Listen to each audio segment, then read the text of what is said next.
العالمين والصلاة والسلام على أشرف الأنبياء والمرسلين نحمده ونستعينه ونستغفره ونعوذ بالله من شرور أنفسنا ومن سيئات أعمالنا من مضل له ومن يضلل فلا هادي له رب اشرح لي صدري ويسر لي أمري واحلل عقدة من لساني يفقه قولي.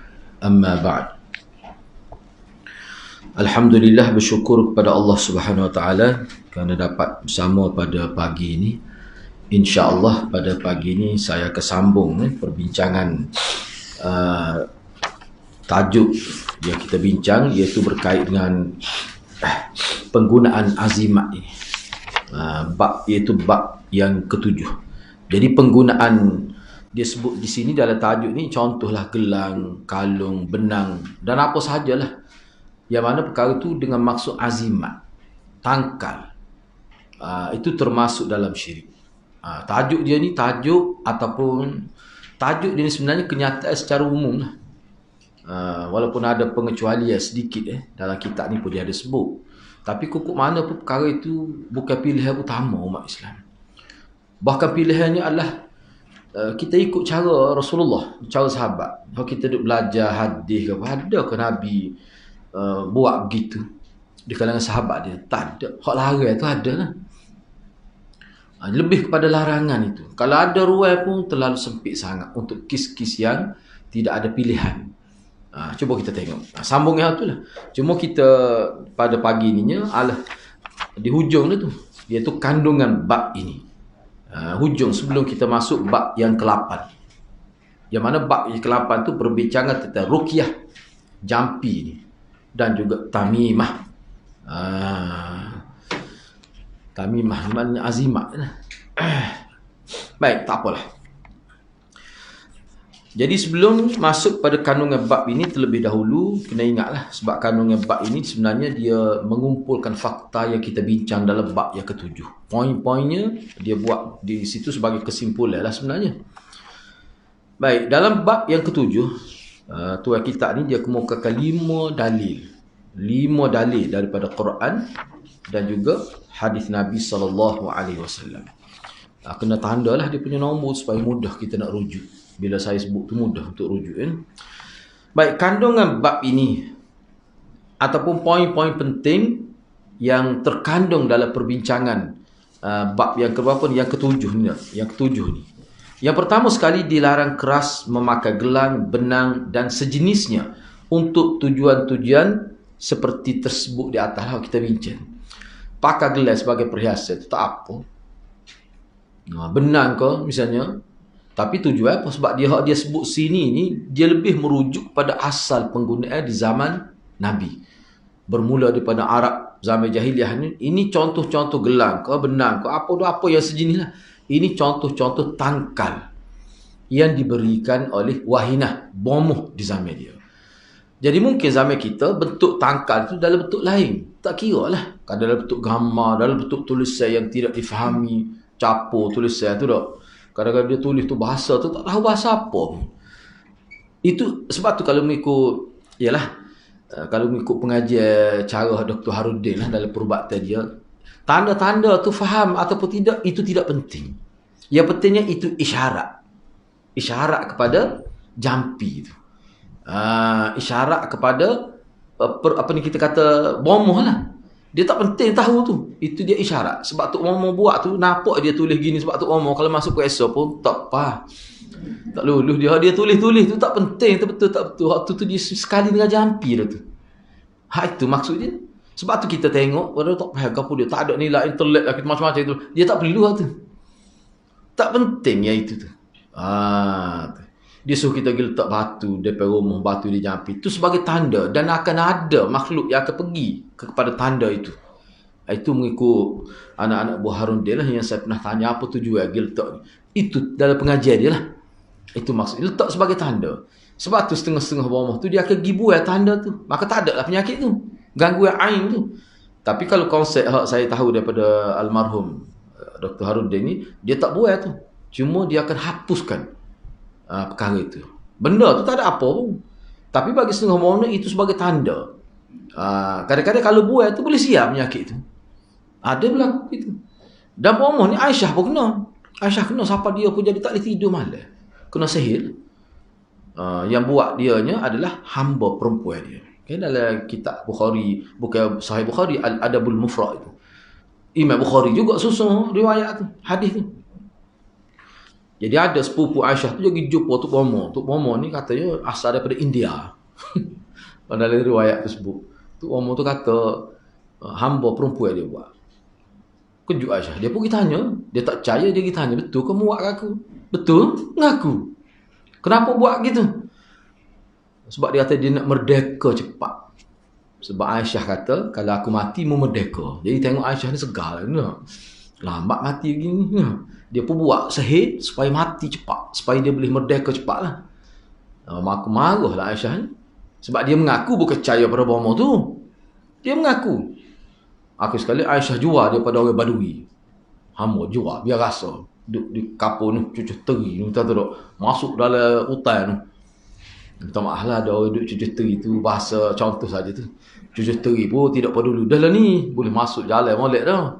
Naknya biar dia tahu bagaimana susahnya hidup di kawasan pendalaman itu. Duduk dengan orang Badui. Yang mana mereka layan hamba tu tidak seperti aku layan. Baru dia tahu.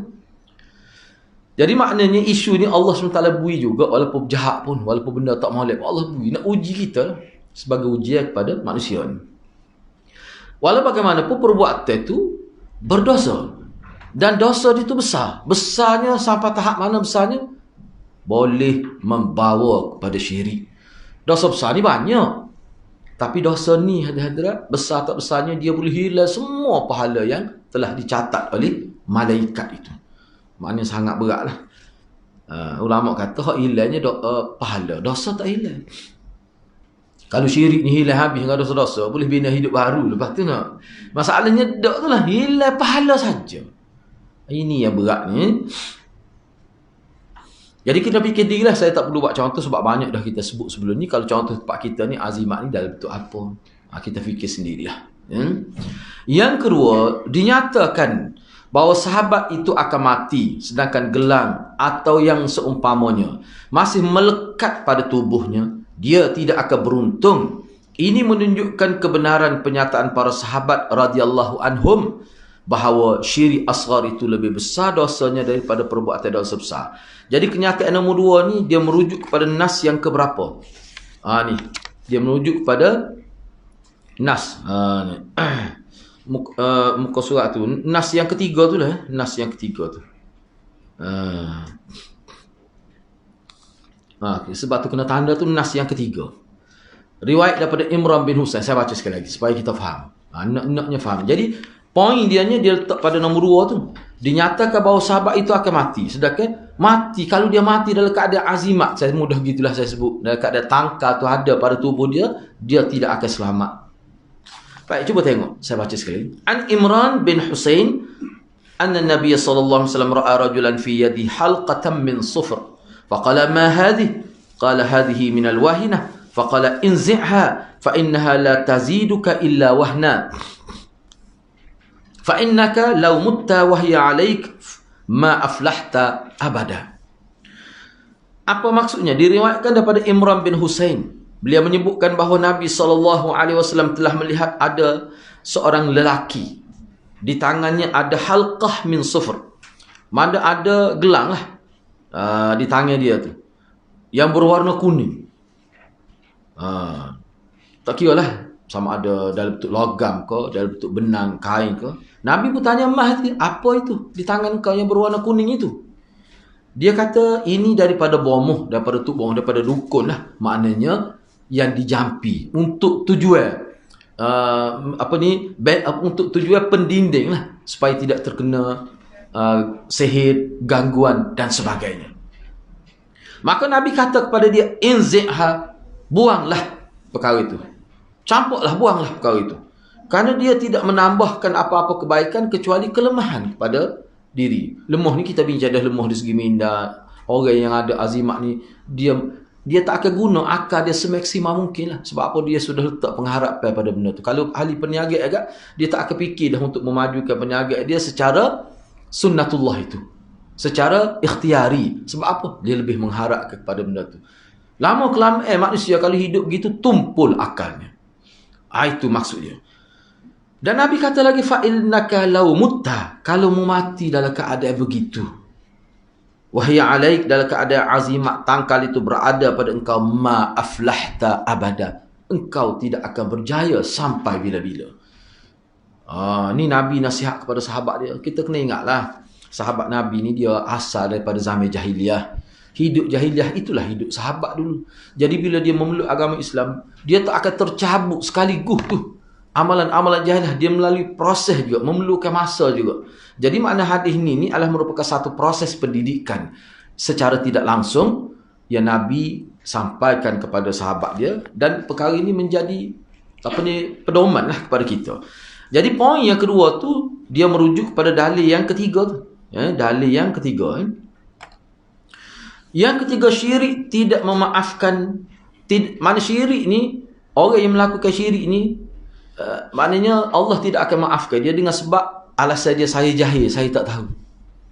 Saya tak tahu ni. Allah kata tak apalah, tak tahu, dimaafkan. Tidak. Orang tahu lakumu yang tak tahu. Cuba tu. Sepon ni lah polis kat kita nak. Padahal orang wartad dah dia punya gini-gini.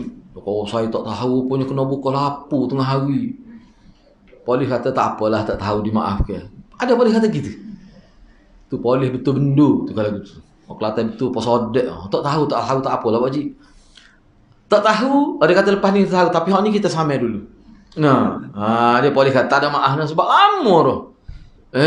Lan ya kalau beli motor baru tak buat dah suih. Dia pakai nyala terus lampu tu. Dia mati terus tempat suih pakai tak ada, tak perlu buka. Dah memang dia kena buka sama. Tak secau lah kita rasa gong kedok buka lampu tengah hari ni, dah peraturan gitu kita ikutlah. Setengah hari tu kata Allah, gong tak nak sabar. Setengah hari dia buka lampu. Dah lah gong tak gong pun bila dia buat keputusan gitu, sebab Allah lah kita kata tak. Bila dia buat keputusan gitu. Tapi hak Allah ni tidak gong, tidak gong kita kata. Betul semua Allah buat tu. Kita setuju ke tak setuju, Allah tak kira. Tapi kita kena yakinlah setiap apa yang Allah buat ni, dia ada kebaikan untuk kita. Kadang-kadang kita tak faham. Kita tak sedar perkara itu. Tapi ada. Tu tanda orang beriman, dia akan terima. Faham ke tak faham? Bila sahih daripada Quran, daripada hadis, kita terima. Tak banyak perkara ibadat hak kita tak faham maksud di sebalik. Tetapi bila perkara itu sahih, maklumat sampai kepada kita dengan sahih, kita wajib terima dengan redha. Itulah orang beriman sebenarnya. Hak beriman sungguh seperti beriman sahabat. Itulah. Baik. Jadi dengan sebab kata tak tahu tu, tidaklah dimaafkan kerana itu. Yang keempat, gelang, benang dan yang sejenisnya tidak akan berguna untuk menolak atau mengusir sesuatu penyakit, bahkan berbahaya. Sebab apa berbahaya? Kerana Rasulullah telah bersabda, kerana itu hanya akan menambah kelemahan pada dirimu, yakni pada akal. Dan sebenarnya kalau mengikut setengah-setengah ulama, misalnya Ibn Taymiyah ke, dia bukan melemahkan akal saja. Sebab kalau kalau dalam konteks penggunaan azimat, dia melibatkan makhluk halus sebenarnya, jin, syaitan, iblis. Dan kita kalau didampingi oleh makhluk halus ni, memang ulama kata, guru saya Maulana Asri pun nak sebut, dia akan jadi lemah fizikal. Lemah tu jadi lemah. Jadi lemah. Begitu kalau orang mengandung, kalau dia dimasuki oleh makhluk halus, dia menjejaskan kandungannya. Memang ulama dalam bidang ni memang sebut gitu. Dan begitu juga dia boleh menjadi tumpul pemikiran. Memang dia sebut dalam kitab. Sebab itulah ramai juga ulama-ulama kita, dia kata kalau nak mengaji hadis, tak terlibat jadi tok bomo lah. Wikak lain jadi tok bomo. Sebab tok bomo ni perlu juga bila kena penyakit. Tok bomo hak ngaji sunnah. Ni kat dulu tok bomo hak baca Fatihah betul-betul. Hak tidak hak gagal memahami perbezaan syirik dengan tauhid tu. Enggak bila orang ni terlibat dalam bom nak rawat orang, dia tak ambil kira tu. Betul salah, asalkan jadi, asalkan tu gudiawi betul semua. Tapi kalau orang agama, orang berpindah agama, kalau dia menceburi bidang ni, dia akan, maknanya dia boleh pisahkan tu maklumat yang berbentuk syirik, amalan yang berbentuk syirik dengan amalan yang tidak berbentuk syirik, dia boleh bezakan. Sebab itulah perkara ni termasuk tuntut fardu kifayah. Kena ada umat Islam hak betul-betul belajar ceburi bidang ni. Cuma tu guru kata kalau nak ambil tu tumpu hak tu. Nak ngaji hadis tak ada dah. Nak orang mana? Lepas ngarit, Lepas Isya lah, sebelum tidur dia kena baca ayat kursi 500 kali. Malah tiap malam. Cuba terang buat 500 kali ni agak-agak berapa minit. Tiap malam. Ya, tak kira Yasin lagi tu. Tak kira ayat-ayat tertentu kena jadi amal lah. Baru ada kekuatan. Kalau tidak, makhluk halus tu dia tak takut. Dia ada cara dia lah. Hak tu ulama kita terima di India ni. Kalau guru saya cerita Maulana sebut dulu, ramai ulama India. Sebab perkara ni memang ada berlaku. Penyakit, maka penyelesaian dia ni lah. Kalau pergi ke hospital pun doktor suruh pergi cari Tok Momo. Tok Momo tu maksudnya sebab orang ni penyakit ain ni. Kita akan jumpa selepas ni. Penyakit ain dia panggil dalam istilah hadis. Penyakit ain ni makna sihir lah. Hak kena buat atas manusia dalam istilah orang Melayu kita. Saya dulu pernah kena doktor pakar mari. Dia mari rawat saya, dia test gawai, dia kata ustaz ni kena cari Tok Momo ni. Sebab kita tak berakhir dengan Tok Momo ni. Tok tak reti. Dia pun mari pula kali kedua. Gila jumpa dia tanya. Kata tak lagi. Ya kena pergi dia kata. So kata hamba ni kelis Tok Momo. Minta maaf ni. Kita pun tidak minat sangat tu. Bukan sikit-sikit tak minat benar tu. Kita tak reti. Ikut dia sia-sia dak kita tu dak. Kita cuba. Dia tak sia sungguh. Tu nak ayatnya. Tapi nak ayatnya doktor yang cerdik ni dia berfikiran terbuka, dia kata gitu. Mengikut pengajian saya, elevator ni bukan penyakit hospital ni. Dia kata gitu, dia suruh kita gila kita. Kena sungguh dia gitu. Kata saya baik awak buat, kata tuan kita tak jalan duduk orang dia kemalah mari jumpa Tok Momo ni. Guru kita duk ngaji Pakistan masa tu. Klik kau itu kata mu buat aku ni kata. Sokoh dia guru tu. Dia kata gila nak apa aku nak buat kamu ni. Aku ngaji sakit kepala-kepala, tak ada nak mikir. Nak aku okey. Nak ayatnya tak boleh pakai ni. Tu kita pun senyap. Kata budak ngerti Tok Momo. Akhir sekali pergi cari Momo lain. Momo ni hak jenis ngaji. Almarhum Tok Ayasin pondok situ. Pergi jumpa dia. Nak ayat ni. Sebab tu saya kata dia kena ada orang pandai, orang hak ngaji. Hak boleh beza ke syirik dengan tauhid.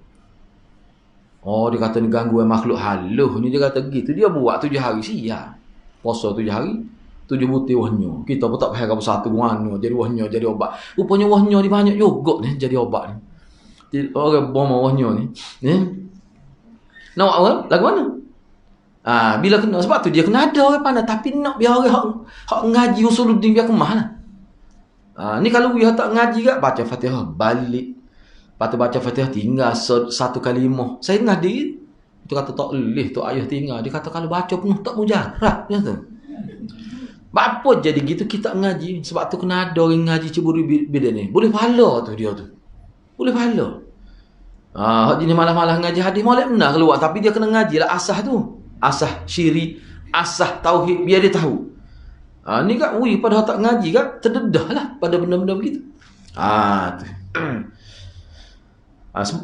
Tajuk selepas ni dia ada bincang sikit. Ringkas lah tu. Mana boleh dia kata. Tapi gini. Dia ada buat. Kita tengok selepas ni lah. Jadi kena fikir sendirilah. Kena kiyah lah apa yang disebut dalam kitab ni. Azimat zaman kita ni lagu mana betulnya.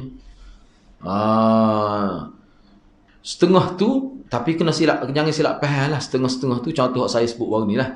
Baru ni pun saya sebut dah. Kata ada ayah dia beli kain kelabu Kaabah kan. Pakat tetah habis payah anak dia. Selit kain kelabu Kaabah. Tu apa tu? Tu bukan azimat dia tu maksud tabarruk tu. Nak ambil berkat. Tu tabarruk yang salah, tak betul. Dia tak boleh apa kalau Kaabah apa ni nak buat gitu. Berkat jalan mana? Sebab tu ulama tulis kitab pula. Habis ni kita baca kitab tu, bagus kitab tu. Nama taat tabarruk nama kitab tu. Nama kitab pun tabarruk. Tebal ni kok. Tebal sikit ada ni. Kita nak bertabarruk dengan kesal-kesal peninggalan Nabi ni lagu mana? Kaedah. Dia ada kaedah dia. Ada hak boleh, ada hak tak boleh. Ni ikut jumpa nak tabarruk. Siapa kubur wali pun tabarruk juga. Tu tersilap lah tu. Sebab tu dia kena ngaji juga. Bagi saya perlu dalam kitab tu lah ni tu. Sebab orang kita sudah silap faham dah konsep tabarruk. Mudah-mudahan Allah berkati awak. Berkat tu lagu mana?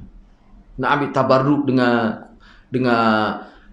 tabarruk dengan doa boleh ke tidak? Tabarruk dengan kita kata pergi ke Mekah tabarruk. Lepas sini boleh ke tak? Nak tabarruk. Kita semua tabarruk. Nak tabarruk dengan rambut Nabi. Sebab tu bawa rambut Nabi mari ni sebab nak pergi semua tak boleh. Lepas tu pergi Mekah pun tak ada rambut Nabi. Duduk dengan orang tertentu. Wak mari atas nama alasan tabarruk. Semua tabarruk. Lalu kita kata capa, dia tak atas kepala, selipar dia tak atas kepala, logo tu, itu tabarruk juga tu. Tabarruk tu lagu mana? Sebab itulah kena baca kitab tu. Dulu kitab tu tak ada orang minat. Di Kelantan tak ada orang baca kitab tu. Di Selangor saya tak tahu, tapi tanya-tanya tempat kuliah tak ada. Kitab ni asal dari bahasa Arab diterjemah. Dia bincang tabarruk tidak menyalahi syariat lagu mana? Boleh ke tak kita nak tabarruk dengan pen tok guru kita? Tok guru kita hadiah pen. Pen ni kata saya guna 20 tahun dah untuk nulis. Kita buat tabarruk tu. Nak pagi cima tu sebelum baca kitab. Boleh ke gitu? Ataupun tabarruk dengan sejadah tok guru. Boleh ke tidak? Tu dia bincang dari kitab tu dengan dalil lah. Bagus kitab tu. Saya baca ke, kadang-kadang setengah tu kita geram nak baca di tempat-tempat kuliah. Buat orang kata macam-macam, kita kena baca tu. Tengok dia kata, mari bawa kitab pula Wahabi ni. Tu tak tahu orang kita. Padahal kitab tu baca kat dulu. Bagus kitab tu. Saya guna di sebuah surah lah. Nenung habis nampak. Insah kawan tak tahu. Kita bimbing juga nengung ni. Puak kena musim PKP senyap sekat tu kitab tu dulu. Tak mula lagi lah. Baca mukaddimah baru tu. Mukaddimah pun kat 20 muka surat. Dia bincang takut silap faham. Lepas tu dia mari sobat tabarruk nyasar daripada ayat mana setusung ayat pula. Molek kitab tu. Tapi terlalu ilmiah lah. Tapi perlu kita tahu. Gua duk ngaji Bukhari kena ilmiah lah. Baik. Gitulah. Yang kelima, sangat mengingkari orang yang berbuat. Daripada hadis Nabi kita, Nabi sangat anti lah. Anti sungguh pada perbuatan. Sebab apa? Tak anti lagu mana kita kata. Sebab kesah dia tu. Kesah dia sampai mereka hancur habis segala pahala. Hilang habis segala kebaikan. Ia dicatat oleh malaikat. Lepas tu nak mula balik. Omong ni boleh dah. Nak mula balik pula tu kan. Nak cover dosa tak hilang. Duk kekal situ. Berat tu. Sebab tu Nabi kata kalau mati pada tu. Gapa dia? Tak ada kebaikan langsung. Sebab habis dah hilang pahala. Dia kalau riak ni dia hilang pahala hak tu ya, hak dia riak tu ya, tak hilang semua. Hak ni dak ni. Syirik akbar dia hilang semua. Kosong. Yang keenam, bagi yang menggantungkan suatu barang untuk tujuan di atas Allah menjadikannya mengandalkan barang itu. Apa maksud mengandalkan? Saya pun tak faham tu bahasa Indonesia. Cuma saya faham daripada hak kita baca sebelum ni lah. Mana seseorang yang gantung sesuatu, azimat lah kita kata, untuk tujuan, untuk protect diri dia lah kita kata. Intifa, maksud intifa, untuk jaga diri daripada bahaya. Dia sebab ulama dia bezakan kita guna azimat kerana kita sudah kena penyakit. Penyakit ni masuk kena gangguan. Makna sebagai rawatan lain. Ulama kata kalau untuk rawatan itu lain. Ni untuk intifa. Untuk protect diri dia, untuk apa kita kata, nak kawal, jaga dia, takut kena. Hak tu lain, hak tu tak boleh tu. Ruangnya yang diberi untuk orang yang sudah kena. Kalau kita pergi jumpa orang-orang yang ikut sunnah pun, kalau dia boleh ruqyah, dia boleh bawa dia, hak tu untuk rawatan saja. Bila siap kena buat lah. Lepas tu kalau tak siap pun dia akan kata buat, tak seguna tu dia baca ayat Quran, amal ayat ni gitu ya. Dah kira lah. Ada tu macam-macam gangguan, pelik gangguan ni. Sebab tu kita kena faham ni, atas dunia ni ujian lah. Tak kena kita, tak apa lah. Dia kata mari seumur ustaz, mari duduk rumah 2 tingkat rumah, 3 tingkat. Kadang dia pergi di asrama di universiti tu duduk bertingkat-tingkat dah. Mari ketuk lagi ikut nela tu. Tak boleh buka dia masuk. Kalau tak buka tak masuk dia ketuk. Tak dia ketuk dengan malam. Singkat lah. Tak misalnya tak benar-benar gitu ujian kepada kita. Ujian kepada bapak dia. Lepas tu nak buat lagu mana? Itulah ulama kata kalau untuk tu boleh lah. Tapi kena ingat lah ni sebagai kita kata dalam bentuk rawatan. Tapi setengah-setengah ulama pun tak sih lagi tu.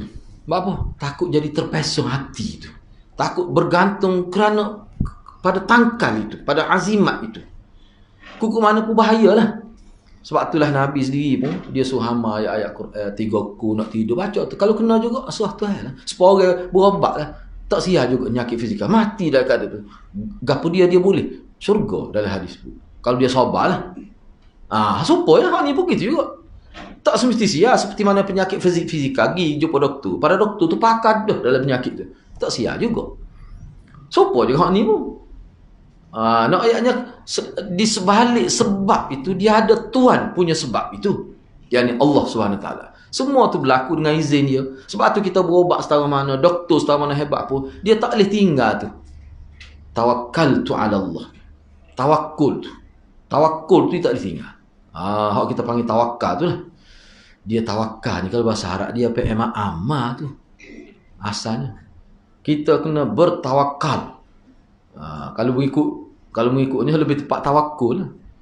Sebab tawakal ni tawakal ya tawakkalu tawakkulan mutawakkalun tawakkal. Tu dia fa'amma tu sebenarnya. Tak apalah. Sebab kita orang Melayu guna dia tak cara-cara dah. Fa'amma apa apanya. Hak dia fahamnya kena serah diri pada Allah, bergantung pada Allah. Jadi tak salah penggunaan artinya, cuma kena ayat dari segi bahasa Arab asal lah. Mana kita kena bertawakal pada Allah, serah diri pada Allah. Hak kita duk buat ni usaha untuk menyembuhkan penyakit kita dengan jumpa doktor, buat rawatan tu, rawatan ni, makan obat, pantainya lagi, semua itu ikhtiar. Dan ikhtiar tu tidak bersalah dengan syariat, bahkan menepati syariat. Selain daripada tu kena iringi hak tu dengan berserah diri pada Allah. Buat dah serah Tuhan lah. Sia kata sia serah pada Allah. Maknanya perbuatan itu suatu bentuk pendidikan jiwa, rawatan jiwa, supaya orang Islam ni dia sentiasa dalam keadaan macam mana pun tauhid dia tak boleh tinggal. Tauhid lah tu. Mana kalau tak sembuh pun dia tidak kecewa, bahkan dia mengharapkan pahala dengan sakit tu. Memanglah kalau kita tengok dalam hadis, orang yang sabar menghadapi ujian tu, kalau dia mati dalam keadaan gitu, Allah kata, mana Nabi sebut confirm syurga pada dia. Nabi sebut gitu. Confirm tu surga tu maksud macam mana, serah pada Allah. Tapi besarnya kesan sabar bila ditimpa musibah, syurga. Sampai begitu sekali kan? Walaupun ada syarat-syarat dia lah, seperti mana kita bincang dah sebelumnya. Jadi menyebabkan dia berharap kepada benda tu, jadi gitu hati dia tu. Tak boleh gitu, tak sedut buah lah. Nah, kalau letak barang tu, memang dia letak tu niat gitu dah. Letak gambar tu kenali dalam kedai runcit dia tu dengan, sebab orang awak mari pun dia kata, ni ikhtiar, nak suruh lari perniagaan. Mesti dah dia akan teringat kepada tu. Dia berharap, mesti ada pengharapan. Mesti ada. Tak sedut ayat lah. Lepas tu kalau takdirnya maju sungguh selepas letak tu. Berebut-rebut orang mari kedai dia dah. Kadang dia tak ada susun dia rok tu dia beli barang. Siapa tu beli selalu dah. Agak-agak dia mikir lagi mana. Jadi sungguh. Dia pun telefon saya dia. Aku selepas letak gambar tu kenali Allah. Sakit kepala nak layan pelanggan dia tu mari. Mari ada kata. So dah kami ni pun ambil gambar. Lepas tu dia bos akal dah buat frame boleh comel letak. Jadi lagu mana? Tak ada beza dengan orang Hindu. Letak gambar nak ambil berkat tu. Tak ada beza. Na'udzubillahi min dzalik. Orang Islam dia tidak gitu. Dia ada cara dia sendiri lah. Tuhan kan. Tak perlu langsung pada benda-benda gitu. Sebenarnya kalau bagi saya lah, kalau tanya kita lah, walaupun mungkin ada setengah-setengah tu ulama tu letak gambar tak apa, dia kata kalau gambar tu gambar pejuang Islam, ulama nak usaha kena, itu alasan tu. Nak suruh sedap hati. Kadang-kadang nak sedap hati pun tak suruh nampak sangat. Tapi dia sebut di hujung tu semolek-molek tidak letak. Letak lalu hak molek tak letak. Kayak gitu lalu. Sebab apa? Sebab di situ dia ada unsur-unsur yang melibatkan kepercayaan dalam agama-agama tertentu. Budaya dia. Tak sah lah dia, tak sah. Ada seorang ustazah terkenal juga masuk TV seumur ni. Dia duduk kuliah ke apa. Saya pun tak faham juga kadang-kadang. Bahaya. Ustazah tu ni di rumah dia, ruang tamu tu penuh gambar dia. Gambar dia terima ijazah, gambar dia nikah. Ada belakang dia gatul dinding. Besar pula tu. Saya tak pergi sendiri. Guru kita pergi rumah dia tu ambil gambar. Dia tunjuk saya. Kata lagu mana ustaz dia? Kata tak apa-apa. Dia kata dah. Lepas tu lagu mana? Entah ngaji lagu mana dulu? Baru tanya anak. Bagi lagu tu pun tak boleh nak buat keputusan. Kita ngepek dia. Guru kita tu sedap kita kata tu. Dia pening. Macam mana ustazah? Kira idola lah. Pokok muslimat tu dia tu. Ada gambar tu rumah ijazah. Lepas tu dia nikah. Letak dia ni kata tu. Bukan tak atas meja dah. Dia lah kalau mengikut pendapat tu kata, saya kata tak apalah. Tapi apakah molek? Bagi saya, kita tak boleh tengok di segi pekah saja, kena tengok di segi budaya tu. Budaya siapa tu? Tak salah. Tak salah tu. Syaitan suka sangat. Sebab hak orang itu semua sembah berhala tu asalnya gambar ya. Asal Khomeini pun sudah buat arca dah. Buat patung dah. Mahatma Gandhi buat patung. Sebelum tu gambar ya. Sembah dia sebab bapak kemerdekaan kita. Orang India ni. Semua pun tokoh ni semakin jauh daripada zaman dia, semakin orang hargai dia. Akhir sekali anggap dia sebagai dewa. Macam-macam lah. Sebut dalam doa pokok dia. Ini pokok kita lah. Sebut dalam doa tu. Tawassul dengan guru kita. Sebab guru, memanglah kita tidak nafi seseorang ni bila dia menghargai seseorang, dia nak tunjuk tu secara zahir tu. Kalau Syiah kat, dia letak nama lah dalam azal tu. Sebut nama. Sebut dalam doa. Tu perangai Syiah. Kita jangan buat gitu. Apa disebut asyhadu anna Muhammadar Rasulullah wa asyhadu anna Aliyan waliyullah dalam azan dia. Apa yang sebut itu? Nak raya, nak menyatakan, nak menzahirkan akidah tu, letak dalam tu. Orang Islam tak boleh. Orang Islam dia ada peraturan dia. Jangan langgar ni. Tilka hududullah fala ta'taduha. Batasan Tuhan tu. Jangan tepuh tu. Tepuh tu rosak. Yang ketujuh, orang yang menggantungkan tamimah boleh membawa kepada syirik. Saya ubah sikit bahasa tu. Orang yang menggantungkan tamimah boleh membawa kepada syirik. Ubahlah sikit. Saya ubah tu ada sebab dia lah. Kita tengok selepas ni. Orang yang menggantung tamimah, azimah ni, boleh membawa pada syirik. Sebab tadilah kalau gantung tu, hak kena penyakit sebagai untuk rawat tel. Ada ulama kata tak apa lagi. Jadi kita letak ambil ringan sikit. Tapi kok mana boleh membawa pada syirik? Saya kalau tu email pakai azimat, kita tahu tu email dah. Tak suruh rakyat lah. Kita tahu tu email dah. Apa tu email lagu tu? No. Kalau tu makmum, kau duduk tepi-tepi kolah dia tu. No. Tak sesuai. Bahaya dah ya. Syirik ni benda perkara yang paling besar lah. Inna syirka la zulmun azim. Inna Allah la yaghfiru an yushraka bih wa yaghfiru ma duna dhalika liman yasha. Allah ni kalau seorang itu mati dalam keadaan ada rasa syirik, dia kata dia tidak akan ampunkan. Dia sebut begitu terang, tidak akan ampunkan. Sebab nak ampun mana? Dia kafir. Tetapi kalau dia bawa dosa besar lain, walaupun sebanyak mana pun, tetap Allah akan ampunkan. Atas kehendak dia lah. Di situlah adanya syariat berdoa. Sebab ada kemungkinan Allah ampun. Kenapa orang kafir, orang syirik tidak dibenarkan kita doa keampunan? Sebab tak ada kemungkinan Allah akan ampunkan dia. Gitu kan? Yang ke-8, mengikat benang pada tubuh untuk mengobati sakit panah termasuk syirik. Ini zaman jahiliah lah. Bila orang kena demam panah, dia ikat benang pada tubuh. Pada dahi, pada tengkuk dia. Adalah hak tutup bomo buat tu bukan tukar jahit. Tali ke dia? Kalau dulu budak cacing ke betul hak tu pun kita tak faham juga tu. Masa kita ngaji tanya tu untuk gua atau hak tu bahaya juga tu. Tu ni mana saksi sebenarnya zaman jahiliah. Tak ada kok mana tak tahu tu. Mungkin sakit fizikal tu. Bukan buat tu orang cacing. Buat tak cacing. Hak tu dia kena cara fizikal letak gitu tu. Arah tu bahaya. Supalah. Zaman jahiliah gitu juga. Zaman jahiliah ni dia bukan setakat letak di tekuk orang takut kena penyakit bucik buruk tu. Dia letak di binatang lah. Setengah tu ada kalung dia tu daripada watat, daripada tumi arnab, daripada tulaikan, disebut dalam hadis. Dengan tapi hak ni semua Tok Muhammad. Bila sebut Tok Muhammad ke, dia ada melibatkan bayar dia. Kalau Tok Muhammad ni gitu. Sebab saya sebut tu lah. Mannya tali pinggang hak tokai berah kan saya sebut juga dah sebelum ni tu. 3 bulan sekali kena agih mula Tok Muhammad. Dia nak masuk power balik.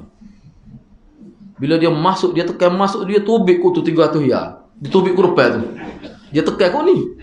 Tu cara dia. Pandai tu orang ni. Kalau 4 kali setahun atas orang, kira lah. Berat pada JBJ. JBJ ni setahun sekali ya rotek tu.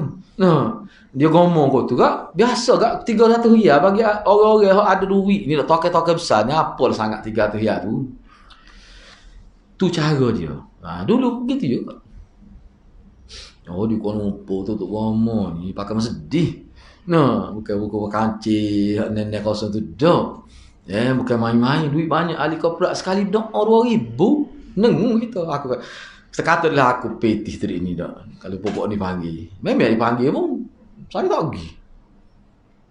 Dah kita turun masjid tu mari air botol tu, botol mineral tu, botol sani. Dah lah hak ni pemodah dia juga. Kita baca ya 50 ya. Tu kayu aku tadi ni. Main Agak-agak kalau TO kan nak boleh 50 ya banyak berapa cawet? Berapa cawet? Ni doa gitu belah cacam lah tu. Depan muka pintu masjid. Bawa anak dia jari tak berhenti kat kata dah kerja kita kata dah. Kata kerja pada doktor lah gidah tak siap juga dia tu. Jadi anaknya tak siap buat kat. Telah ahli macam kata buat lah Ustaz Din kata kesian dia.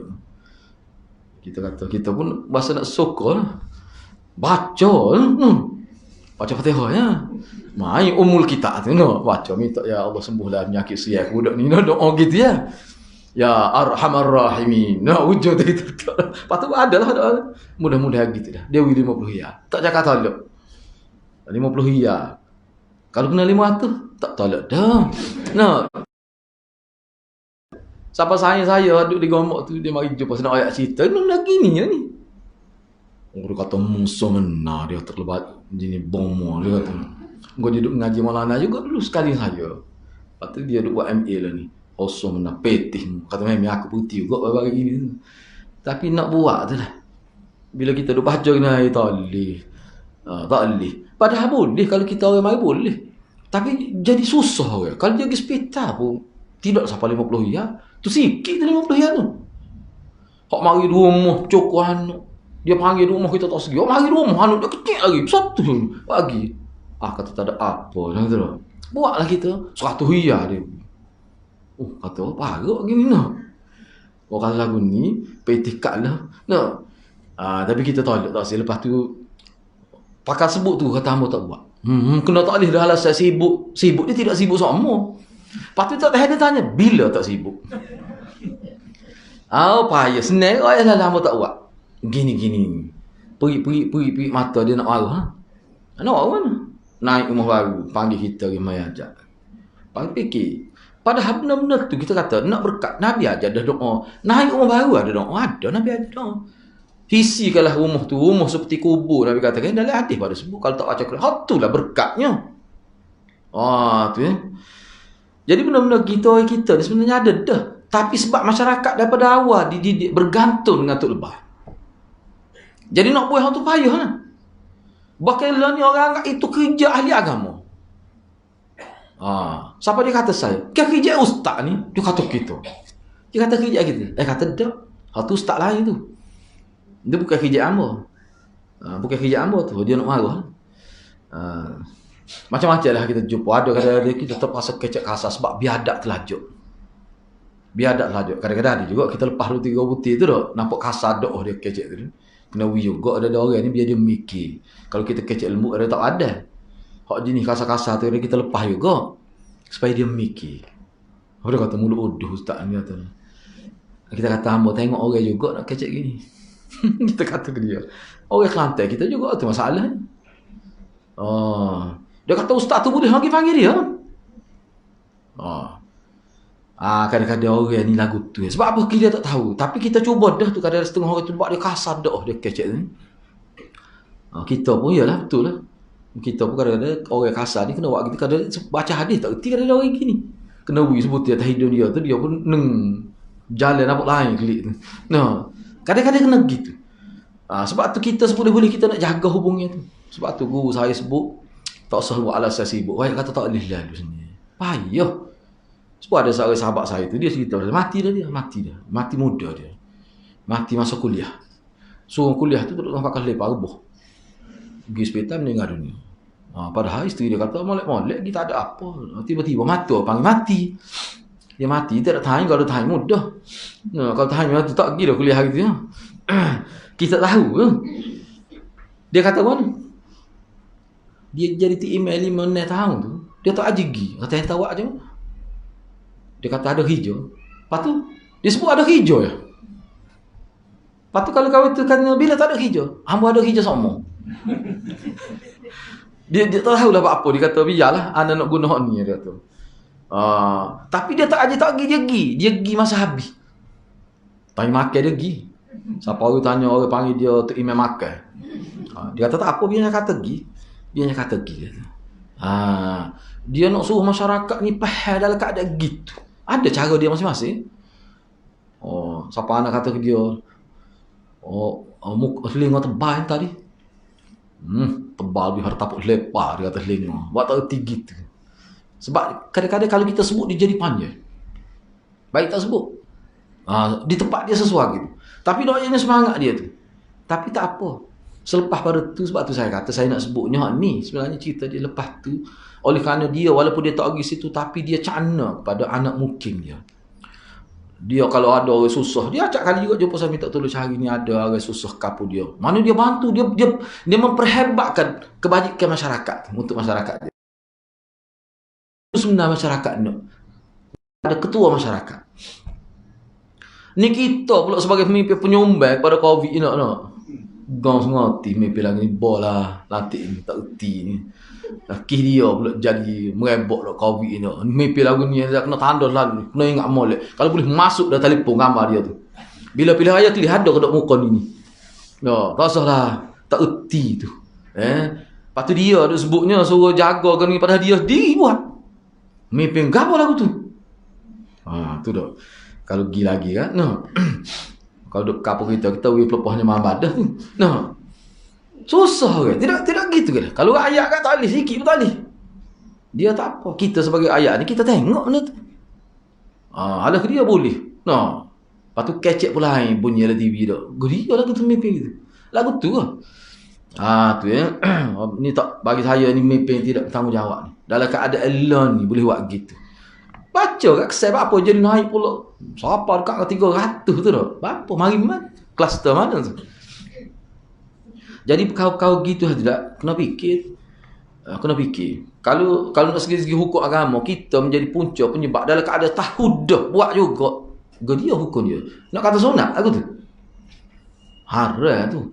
Bahkan kita sendiri atas nama peribadi wala tulqu bi aidikum ila tahlukah. Jangan kamu buat sesuatu yang menyebabkan kamu mendedahkan diri kamu berbahaya. Atas nama individu ni kita mendedahkan orang lain ni. Bukan kita seorang. Besar rasa tu. Yusuf Qaradawi kata orang isap rokok dosa. Minta maaf, Yusuf Qaradawi kata nak marah-marah Yusuf Qaradawi lah. Yusuf Qaradawi isap rokok ni dosa. Tapi kalau dia isap rokok depan orang, depan anak menyebabkan asap yang dia keluar tu diseduk oleh orang lain, itu dosa 2 kali ganda pula.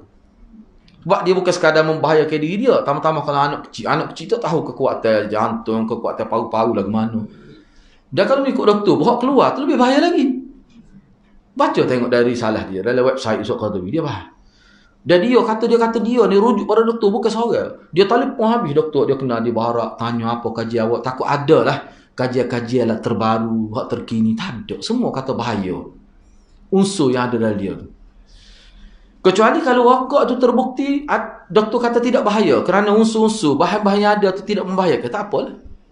Ada seorang jutawan Kelantan ni jumpa saya, dia kata ada ustaz rokok di Korea. Dia tunjuk saya, dia pergi beli Korea rokok. Besar ni ya. Kecil ya, warna putih sepu. Dia kata, ni doktor sana kata tak bahaya. Dia kata, mana tahu tak bahaya tu? Mana tahu tak bahaya tu? Dia kata, sebab isap rokok ni memang tak ada kes berlakuan isap rokok ni. Dia rekod khusus rokok ni gitu. Cuba tengok vape terbaru. Tengok fatwa Majlis Kebahasaan, fatwa Majlis Kebahasaan terbaru. Lagu mana vape tu? Semua kata memang haram. Ittifaq. Ahli Majlis Fatwa Malaysia ni. Vape tu haram. Hak dia panggil dalam nak menentukan hukum, panggil beberapa doktor hak buat kajian dah tentang sebab vape ni dia bahaya dia lain, tidak seperti rokok biasa. Hak tu bahaya lagi. Enggak kalau keluar tu lagu mana? Enggak asap dia lebih banyak lagi tu vape tu. Tak lagi. Maknanya fiqh kena akur dengan pandangan doktor tu untuk menentukan hukum. Dan itu salah satu kaedah dalam menentukan hukum baru, kes baru melibatkan perkata makanan, minuman. Sebab vape ni dia termasuk dalam makan minum tu. Dalam kategori tu. Kena berhati-hati. Lah ni orang sakut tekak vape tu. No. Bersama Aceh. Isak. Kita kelih tak ada gamuk. No, tu sebab itu terpengaruh dengan cara hidup orang tidak Islam. Jadi banyak perkara lah masalah yang kita hadapi sekarang ni. Sebab perkara tu dia berleluasa. Tu kena ingatlah perkara tu ya. Yang ke-9, pembaca ayat tersebut oleh Huzaifah bererti bahawa para sahabat radhiyallahu anhum menggunakan ayat-ayat berkenaan dengan syirik akbar sebagai dalil untuk syirik asghar. Sebagaimana tafsir yang dibuat oleh Ibnu Abbas ketika menafsirkan surah Al-Baqarah. Baik. Jadi hak dia kata sini Huzaifah ayat ini dibaca oleh Huzaifah tu ayat mana? Cuba tengok ni Huzaifah, dalil terakhir, dalil kelima. Ni Libni Abi Hatim, maknanya satu riwayat daripada Ibnu Abi Hatim diambil daripada Huzaifah. Kata Huzaifah, daripada Huzaifah. Jadi Huzaifah ni dia tengok seorang lelaki di tangan dia ada khaytum minal humma. Tadilah benar kata sakut tekuk budak takut kena penyakit cacing. Hak ni tak, takut kena demam panas tu. Gatuk tekuk. Tapi dia betul khayt, benang lah. Benang ini diambil daripada kahin bomoh di zaman dia. Faqata'ahu, Huzaifah sendiri cabut. Dia tadi Nabi suruh cabut lah. Ni dia putus. Kali duk tekuk kawan tu. Dan dia pun baca ayat ni. Bila dia sebut kih ni, dia putuskan dia punya benang itu. Kemudian dia baca ayat ni. Wa ma yu'minu aktsaruhum billah illa wa hum musyrikun. Jadi dia kata tidaklah, mana kebanyakan mereka tidak beriman kepada Allah, melainkan mereka itu syirik pada Allah. Jadi apa hubungan ayat ni dengan peristiwa yang berlaku pada Huzaifah bila dia tengok seseorang pakai benanglah dengan benar itu dengan maksud untuk mengelak daripada kena humma, demam panas. Tu tujuan pakai. Mana azimat lah tu. Tangkal lah tu. Dia pukul. Dia baca ayat ni. Apa maksud? Maksudnya pada pemahaman Huzaifah ni pemegang rahsia Rasulullah. Dia kata perbuatan itu termasuk dalam syirik. Sahabat pagi tu. Lepas tu kita nak kata lagu mana ni? Sahabat yang dijamin masuk surga, yang ni seorang yang sungguh sangat amanah ni. Banyak rahsia Rasulullah beri pada dia. Dia pagi tu anak murid Nabi ni. Tentu dah cidik dia orang kita suruh ayat lah tu. Lepas tu kita nak kata mana? Dia pagi tu. Itulah maksudnya. Sebab tu bagi saya perkara ni lebih baik kita tak usah, insya-Allah. Selamat kita. Gapa-gapa bergantung dengan Tuhan. Kalau sakit pergi jumpa doktor. Pergi jumpa doktor ni tak jadi syirik. Sebab dia jelas hukum sebab musabab berlaku. Tapi orang ni kalau benar aku, mana benar? Sebenarnya jampi ya. Sebab tu doktor tak wui benar. Tak ada doktor ambil ikat ni tekak ni. Klik lagi. Lepas tu bayar gomnel. Tak ada doktor kata begitu. Tapi gaknya pegang kita nyoteh nadi habis kita sakit pingat-pingat tunggu tu dah. Lepas tu dia kata kena tunggu najar dulu baru tahu. Gini, ada pula ini macam-macam cara tu. Kena tunggu. Lepas tu tengok tu gig asri pula. Nampak kakak kita pun lihat ada apa no. Banyak ke semua proses-proses tu. Nak boleh tahu. Tu pun kadang-kadang ambil daun tu kena bagi para pakar, kena mari 2 minggu pula. Hak ni mudah cari kok ambil ikat perut tekak klik lagi. Tengok tu kita tak faham. Hak tu bahaya tu. Dia menyebab ke situ dia ada terganggu tu. Hak tadi dah tak ada terganggu sebab tu tak bahaya. Kita pun faham. Kalau istilah ulama sekarang dia kata hak tu sebab dia ada penyelesaian secara saintifik. Ada hukum sebab musabab lah bila sebut saintifik ni. Sebab sains ni orang sains dia ambil kira sebab musabab tu. Dia ambil kira dia kaji hak tu. Gini dari sudut tu. Hak ni tak ni. Tak tahu apa satu. Tu. Dia kata misalnya contoh saya nak sebut dah, biarlah. Ni tu orang mau dia baca ni. Baca dulu kuat nak baca ni. Lama tak sebut baca ni. Biarlah. Nak orang dia nak. Dia pun kata dia ada kerih dia panggil kerih Sagadan Sari, dia panggil kerih dia. Kerih dia tu boleh guna buat telefon tu. Nakal semua kita tekan pun dia telefon ke jin dia. Dia kecek. Mari mentar dia kata gini, kita pun tak ada apalah dia. Panjat tu. Telefon dia. Lu telefon dia bagi kita saya duk klik. Kita pun jamu akak telefon kita. Tak tahu je nama ke dia. Dia kata telefon dia ni terang lagi suara dia tu. Dia kata kita pun senyap. Dia guna, dia kata kena pergi cari tanah kubur, 7 kubur. Kita pun tak faham. Penyakit ni kena guna tanah kubur. Kok mana pula. Tak apalah, biarlah kita nak tengok. Pergi. Patut hak berat sekali dia cerita keburukan orang sakit ni. Gini cerita. Malu berah. Kita pun tak suka duduk belakang ni. Dia sebut gini. Patut ada sebut kita nak sebut pun tak tergamuk. Dia sebut masa dia pejam mata tu bahaya tu orang ni. Dia pejam mata dia sebut. So kat bini kawan tu pada juga. Dia sebut gini. Tak apalah dia kata. Kita nak baiki hak tu lah. Hak tu kena bertaubat. Hak sakit ni dia boleh buat dia kata. Tu orang tu kata. Dia adalah cara dia. Baik. Apa saya nak sebut lah ni ya? Benda hak dia buat tu bahaya sebab dia tak ada kaitan secara hukum sebab musabab. Tak ada kok mana gitu. Betul-betul dia gunanya. Sebab tu ulama kata, kalau ruqyah hak kita akan bincang dalam bab sebelum, ruqyah Islamiah tu, hak guna ayat Quran tu, semua ulama kata boleh tu. Sebab tu dia tak ada guna khidmat makhluk halus langsung. Hakikatnya bergantung dengan Tuhan. Cuma guna ayat Quran sebagai tawassul saja. Tawassul dengan ayat kita. Hak tu tak apa. Kita sendiri buat tu.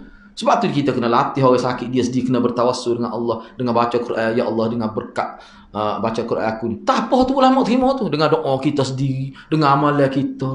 Bahkan kita boleh guna khidmat orang hidup supaya berdoa pada kita. Memang boleh, semua tu boleh. Maknanya ruang tawassul ni yang syar'i, yang bukan terlibat dengan syirik ni banyak, luah. Kenapa duk guna tawassul dengan orang mati? Kalau tu orang mati tu dia mati pun sakit, mati pun sakit jantung. Ramai kan? Ramai kita cuba Tok Guru tempat kita di Kelantan ni banyak nyakit kiman ni. Engkau Tok Guru kan dia kuat minum air mani.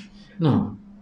Darah tinggi. Tu. Lepas tu kita kata kita sakit ke jumpa dia pun mati sakit tu. Tapi orang kita tak ada mikir bila kena nyakit ni. Hilang kewarasan tu, tak nak sabar langsung.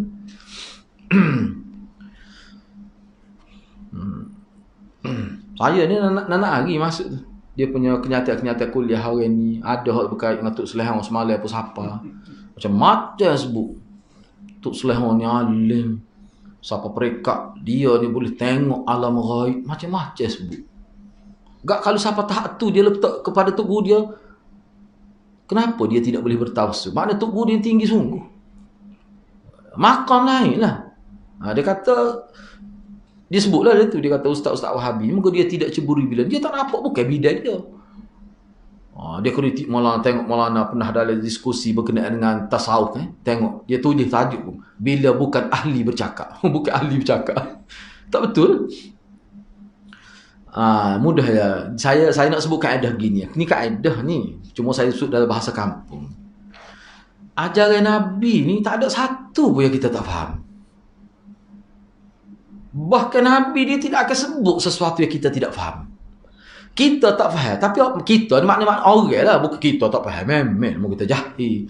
Mau kita tak ngaji. Mana ulama pun tak faham. Tak ada dalam Islam gitu. Ajaran Nabi mesti ada faham. Kalau kita tak faham. Tapi boleh difahami. Boleh diceritakan sehingga orang faham. Bahkan orang kafir. Orang kafir ni ada tulis kitab. Tu kitab di Maulana 5 jilid. Sebelum zaman internet dulu. Kita duduk rujuk tu lah juga. Untuk guru kita. Berapa-berapa hadir tahu di mana ambil kitab. Sengaja kitab tu letak dekat tepi dia mengajar. Mudah nak ambil. Kitab tu 5 jilid. Kamus hadis. Bukan orang Islam tulis. Orang kafir. Tapi kamus ni tak apalah. Tapi orang kafir buat PhD Usuluddin pun ada. Orang tidak Islam. Jadi di sini kita nak sekadar nak faham itu boleh. Walaupun dia tidak Islam pun. Seperti mana kita boleh faham agama lain dengan boleh. Tiba-tiba hak ni ilmu ni kalau tak masuk, tidak daftar, tidak beramal, tak boleh nak faham. Ilmu ke dia gitu. Bahaya tu. Baiklah kita kata ada sungguh ilmu ni. Itu ilmu yang tidak boleh dipelajari. Perlu dihindari. Bahaya tu. Bahaya Kalau kita baca Quran sehari khatam pun dia tak jadi panah. Sahabat saya tu mati 7 atas getuk saya ya. Dia beberapa orang tapi dia tak boleh nak tahan. Kita nasihat dia jangan duk berzikir, mu kena ngaji tafsir, kena ngaji maulid nak amal Nabi. Tak pergi terima. Karenanya ilmu ni ilmu isi lah. Duk ngatik. Lama juga bertahun-tahun. Akhir sekali dia jadi panah, bawa motor, tinggal motor di atas jambat lama sebelum ada baru. Lama dah cerita ni. Tak jumpa, mayat tak jumpa terus. Memang ada orang tengok dia terkejut. Kalau orang baca Quran jadi gitu. Kita kalau memang ada juga tangan panah tu. Tangan tak ada api. Memang panah. Ada panah. Buka baju ya. Buka nela. Tak ada apa-apa. Baca Quran. Tak ada panah. Ni panah sampai terkejut di sungai. Tak ada dengan air mandi rumah tu. Ni tak kena ni. Ada tak kena. Kalau ikut ajar Islam sungguh, dia tak jadi gitu. Tak jadi gitu. Kalau jadi gitu ada tak kena. Mesti ada tak kena. Tak sebut ayat lah. Sebab dalam Islam ni bila amalan daripada Nabi bila sahih, tak payah ijazah. Tu boleh amal. Tak payah ijazah. Sahih ke tidak ni? Sahih. Gini-gini. Jelas sahih. Boleh amal selalu. Tak perlu tunggu mai pergi atas kepala. Saya ijazah pada awak doa ni gini-gini. Tak perlu. Tak perlu gitu. Tu ajar Islam. Sebab ramai saya sebut tu bukan apa. Sebab lah ni ada style pula mari nak ijazah Fatihah ni. Bila dia baca-baca Fatihah, dia pun ijazah gini-gini, dia wis kepi surat tu nama kita 50 riyal sekeping. Hak tu tak salah dia, tak salah. Di Kelantan kita ni guru tajwid hak hakim musabaqah boleh Kelantan juga pergi ngaji dengan dia. Sebab hak ngaji hak mari 45 minit hawi bayar 50 riyal tu tak betul-betul kita ngaji muka dia pun tak ada nak tegur main ramai. Saya malah nak sebut itu secara terang sangatlah, takut orang kata prejudis pula. Tapi kita duk kelihatan mata kita sendiri. Saya pernah jadi imam 3 tahun. Mari masjid saya pun mari. Kadang-kadang kita nak oyak kata tak boleh pun, ialah takut orang lain tak faham pula. Pas kita pun kelih, sedih kita tengok. Dia baca pakai je.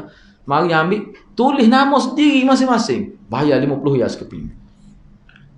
Atas nama betul lah nak kutip derma. Kutip derma lah, tak payah buat gitu. Kutip derma terus ni. Boleh lah jelas. Tak payah guna nak ijazah gitu. Silap-silap pula kampung pula. Awak ni baca Quran ni tak betul apa sebab tidak ambil ijazah dengan guru lah. Padahal kau ni ngaji botok kepala-kepala. Dah, Fatihah saja 2-3 bulan nak betul. Tak boleh lagi sebab apa tak ambil ijazah dengan guru daripada tonton gini sanak tu siapa tak ada. Bahaya dia kan. Quran ni bab apa tak ada sanak sebab dia tawarus. Kalau nak ngaji Bukhari mana nak acak kali mana sebut ke tawarus. Makna mutawatir dia ni bergenerasi. Satu-satu tabaqah sanak tu kena kira orang Islam baca lagu ni satu umat setiap masa. Perlu sanak kau gitu? Tak perlu. Sehingga kalau salah Quran sehuruf satu hari, orang kampung pun boleh tegur. Tak ada kau tu guru. Tu nak ayatnya Quran setahun. Nak sanak apa lagi? Ngaji biar betul mengikut tajwid. Guru yang mursyid, guru yang belajar, yang betul, yang diiktiraf benar baca dia tu. Agama kita ni jelas. Sebab tu kalau kita perhati agama kita ni kata, dia sifat agama ni dia tidak ada unsur mengambil kesempatan itu. Dia tak ada unsur tu. Ikhlas sungguh. Kalau kita baca kitab agama tu guru nak pergi ngajar siapa tengah jalan tu jadi tidak ikhlas. Jadi rasa aku ni pandai. Lepas kalau pergi ngajar duit klik mula tak ada. Klik tu duduk itu duduk zikir, duduk semua baca Quran. Lepas tu pergi buat mari pula, tengah jalan mari pula. Dia pun mari mikir. Kalau klik pula, tak ngajar sama gini. Ada dalam buku. Dia pun kata, ni syaitan nak ganggu kita. Cudik nata syaitan. Dia kata dah. Dia suruh aku klik pula tu. Dia pergi juga. Lepas tu duduk istighfar. Astaghfirullah. Nak sapa ke tempat kuliah tu. Ada tu ulama kita. Nak ganggu iblis tu gitulah. Kita kata, hak tu dah betul tu. Hak ni ke ahli Allah saya. Sebab saya jumpa. Banyaklah kita jumpa perkara-perkara ni. Kadang-kadang orang cerdik, pengetua sekolah pun ada berlaku lagu ni. Bawa siapa pergi ambil azimat, mesa remah. Macam-macam ambil, mesa remah ni ambil. Mesa kucing boleh kira. Dia ingat rimah lagu mana, nak mudah-mudah mesa dia tu tak. Pelik sungguh kita ni. Tapi lagu tu lah maksud dia boleh terima. Sebab apa tu kita ngaji. Lepas tu kita lagu ni, awal-awal lagi dia marah. Kalau tahu ke setengah-setengah orang, dia boleh batal kuliah kita. Bahayanya orang kita ni. Padahal kalau cuba dia dengan molek. Saya sebut ni tak ada kepentingan duniawi langsung pun. Tak ada. Bukan maksud itu. Untuk kita seorang ni, kita jelas dah. Kita tak akan buat dah sakit tak mana pun. Kita tak akan jumpa. Tak akan. Sebab ni memang sakit ni berlaku. Nabi pun sakit. Nabi pun sakit. Bahkan Nabi sakit. Kalau dalam hadis Nabi sakit tu, dengan sakit itulah dia mati. Sebab. Setengah orang tu mati. Tak ada sebab pun siapa ajar dia. Tak ada sakit ke apa. Maka dikategorikan mati mengejut. Dalam surat tu tulis. Ayatnya Nabi dia pun kena. Jadi kita kena faham ni. Jadi Huzaifah. Maknanya Huzaifah. Kalau kita ambil di sini. Poin yang ke-9. Huzaifah. Bila dia sebut tentang seseorang yang ada pakai benang. Kerana takut kena penyakit demam panah. Dia pergi putus benda tu. Dia baca ayat tadi. Wa ma yu'min. Wa ma yu'min billah. Illa aktsaruhum musyrikun tu. Ayat tu menunjukkan ayat syirik perbuatan tu. Baiklah kita boleh takwil lah setengah orang takwil. Dia kata syirik tu dalam konteks amalan sistem perboman zaman dia. Zaman kita ni kalau tidak bom lagu tu, tak apalah kita bincang lepas ni. Sebab tu dia, itu yang kita ni, dia bukan syadik sangat. Dalam bab yang ke-8 dia bincang pula tu. Ada sedikit pengecualian. Sebab tu asalnya begitu. Tapi ada juga ruang buka. Sebab Memang ulama kita kalau dia jawab, dia terima sakit hak tidak, hak doktor tak boleh nak rawat, tidak boleh melalui kaedah rawatan doktor biasa ni. Orang panggil sakit juga, dah terbukti benda tu ada. Dan rawatan dia pun mesti lain. Dia terima juga. Bukan dia tak terima. Kalau kita baca dalam hadis Muslim kan, masa Maulana mengajar di Langgar tu kan, kita semua duduk dengar. Mana kalau kena penyakit air, Nabi suruh pergi cari orang-orang yang pandai ada lebih datu. Kalau dia suruh mandi, suruh minai dia buat. Boleh tu, sekadar tu tak apa. Hak tu dia panggil ruqyah. Hak kita akan bincang dalam bab sebelah tu. Bab yang ke-8. Yang ke-10, menggantungkan wada'ah sebagai penangkal, sebagai azimat untuk mengusir syirik, santau dan sebagainya. Itu termasuk syirik juga. Tu. Sebab dia tak kena lagi tu. Bukan untuk rawat, untuk mengelak daripada kena. Jadi dia isu sebenarnya, hak paling besar kena ingat, isunya kebergantungan kepada benda tu. Tu makna syirik. Dia bukan kata bila dia letak benda ni, bukan kata dia tolak tu Allah, tak bergantung langsung pada Tuhan. Tidak. Campur bergantung. Ada ketika Allah, ada ketikanya azimat ni bercampur bau, ikhtilat berlaku di situ. Hak tu jadi syiriknya. Kalau tolak terus Tuhan, bila takak azimat ni 100% berkata pada azimat tak tu, hak tu kafir terus dah tu. Syirik ni berat lagi sebenarnya.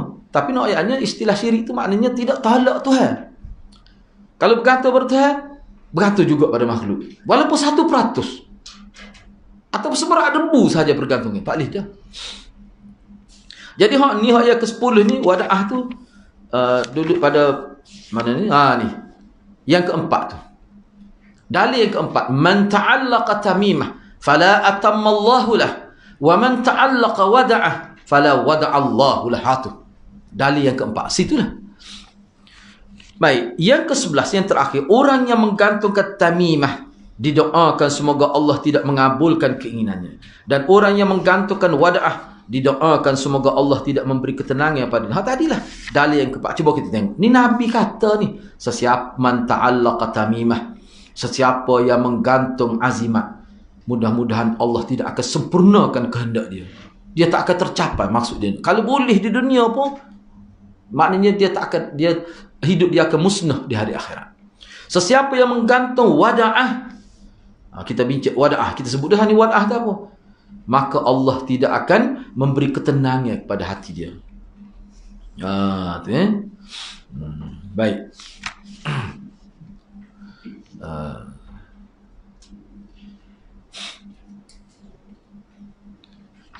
Habislah situ. Habis situ. Baik. Sekarang ni kita masuk terus kepada bab yang ke-8. Bab yang ke-8 ni tentang ruqyah dan tamim. Bincang pula. Di sini jalan keluar. Satu jalan keluar. Bila seseorang itu kena penyakit, tak bolehkah kita nak buat rawatan secara, kalau dalam bahasa Melayu kita ni, dia panggil rawatan secara tradisional. Ataupun setengah tu guna rawatan cara Islam. Dia guna. Tak apalah. Boleh kan? Boleh. Ruqyah nama dia. Apa dia ruqyah? Dan tamimah. Azimat tu. Tak dia ayat dah tak boleh azimat ni. Bicara pula sini. Mana dia ada juga jalan keluar. Untuk yang bagaimana. Dalam kondisi yang macam mana. Dalam keadaan yang macam mana. Dengan peraturan yang macam mana. Cuba kita tengok. Baik, dalam bab ini, demikian juga dalam beberapa bab selepasnya, adalah merupakan perbincangan lanjutan daripada perbincangan perkara-perkara yang boleh merosak akidah tauhid. Hak ni pun masih dalam konteks tu lagi ni. Dalam konteks perbuatan-perbuatan yang boleh merosakkan akidah. Maka di sini akan dijelaskan tentang ruqyah dan tamimah yang mengandungi syirik. Kemudian dia sebut juga di bawah tajuk ini, kecuali, ada pengecuali. Kita baca. Baik, diriwayatkan dalam Sahih Bukhari dan Muslim, satu riwayat yang bersumberkan daripada Abu Bashir Al-Ansari, annahu kana ma'a Rasulillah sallallahu alaihi wasallam fi ba'd asfarih, fa arsala rasulan alla yabqayanna fi raqabati ba'ir qiladah min watar aw qiladah illa quti'an. Ni kena tandalah. Nombor 1 pula, dalil pertama. Mudah untuk kita bincang. Apa maksud dia?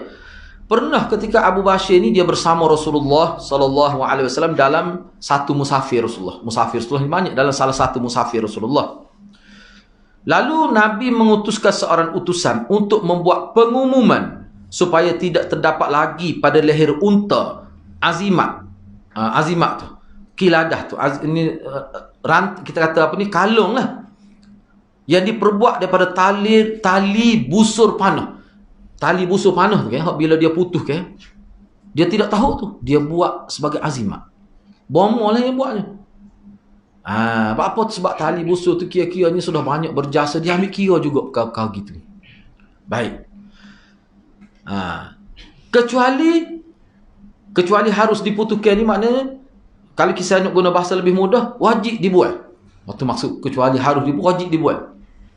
Itu teks dia ni. Baik, sekarang ni kita tengok syarah dia. Dahulu, mana di zaman Nabi dan juga di zaman jahiliah, jika tali busur sudah usang ataupun putuslah, maka orang-orang Arab zaman jahiliah dulu menggantikannya dengan tali yang baru. Dan tali yang usang itu, tali yang lama itu, dikalungkan pada leher binatang dengan disertai keyakinan bahawa perbuatan demikian dapat menolak penyakit ain, gangguan makhluk halus terhadap binatang itu. Dalam setengah riwayat tu, dia letak kalung tu, tumi arnab, supaya tidak kena penyakit busung, buncit perut. Mapuhlah binatang kena penyakit tu. Dia letak tu kira-kiranya nak mengelak daripada kena penyakit tu. Dia sebut tu keyakinan. Dia letak atas nama keyakinan. Ni bukan bab fiqh, ni bab akidah. Bab kepercayaan. Dia percaya gitu. Sebab tadi lah kita letak penyakit cacing kan. Lepas tu doktor mari kata, dok kena makan ubat cacing. Berkala, beberapa bulan sekali kena makan budak tu. Kalau tidak kena penyakit cacing. Makan tak ada apa-apa. Tak ada gantung kata tu. Nah, lepas tu jaga pemakan ni anak ni. Kesihatan. Tu Nabi nak sematinya. Tu Nabi nak sebenarnya. Jaga tu. Dalam proses nak jaga tu lah dia panggil usaha yang kita boleh pahala. Sebab tu Islam ni, orang kehidupan orang Islam ni, orang yang tidak Islam boleh terima. Orang sains pun boleh terima kehidupan umat Islam ni. Tengok orang kita musim Covid ni. Sebanyak tengok dalam internet. Takut tu, kena takut. Apa tu takut ke Covid? Takut tu, dia kata. Sebab kata Datuk Lebah takut Covid ni. Dia tutup muka baca ayat lagi dok gini untuk Lebah takut benar. Lepas tu tak mari masjid tu Lebah pun takut. Ada kata takut apa ke Covid ni? Marilah bapak Covid boleh kata. Kalau Tuhan takdir tak kena. Memang betul. Masalah sekarang ni betul ke tu kita nak kecek gitu dalam situasi ni. Lepas tu kalau orang tidak Islam dengar, dia pahala ke mana? Lepas tu terfitnah pula Nabi ada ke? Lepas tu dalam hadis begitu banyak Nabi suruh pergi jumpa orang ke mana pula? Buat rawatan. Tu ya. Jadi benar-benar gitu lah. Kena faham lah. Hidup kita ni hak nyata lah ke mana? Hukum sebab musabab. Kena berobat lah. Sebab tu bila nak berobat tu baca bismillah, minta ada pula doa. Maknanya ke dia? Kata. Bukan sebab tu siap. Cuma hak tu ikhtiar zahir. Sistem alam yang Allah buat. Bila kita bangkit di hari akhirat, bila seorang tu jadi ahli syurga, tak ada dah sebab musabab ni Tuhan buat. Hak dunia tak ada sakit, tak perlu doktor, tak perlu doktoran. Engkau tak sakit dah. Jambai pun tak ada. Apa saya kata gitu?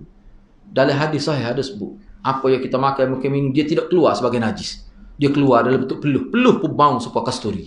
Dalam hadis sahih. Lepas tu nak jambai wan banyak perkara lah.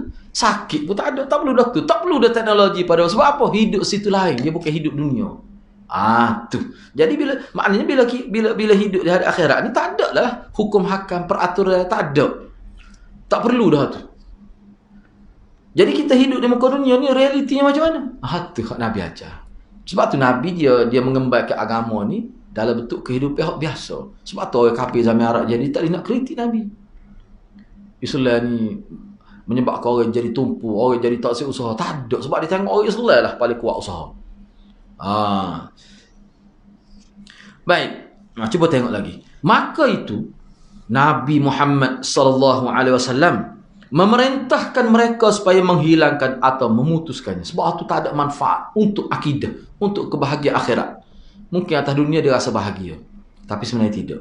Hal ini sebagai usaha daripada Nabi SAW berkait dengan pemberitahuan kepada mereka bahawa tali busur panah itu tidak boleh menolak atau tidak boleh mencegah suatu apapun daripada kena seseorang. Hakikatnya Allah Subhanahu tak perlu. Kita nak pakai cincin. Ada guru saya masa-masa cincin dia 5, 10 cincin dia pakai habis, pakai jari 10 cincin dia pakai. Guru saya dulu, MA dia ni. Tulis buku tajuk apa, tapi dia ada jenis gitu. Kita pekelih bila kita mengajar dia, bahaya juga ustaz kita ni. Tapi nak orang dia lama dah kena, kita payah nak berubah. Kalau dia kecek kak, sebelum tu tak. Lepas pada tu, ada guru saya, mati dah dia, meninggal. Abang dia meninggal tu. Abang dia pun sengaja sekali lah. Abang dia tu sedap lah baca Qurannya, diundang dalam majlis baca Quran ke apa. Nak orang dia kena, dia jual cicing. Masa dia mengaji, dia dalam puri dia jual cicing. Kadang-kadang pak lapar, dia pak ni. Tanya dia naik angin balik, lemah dia pakai.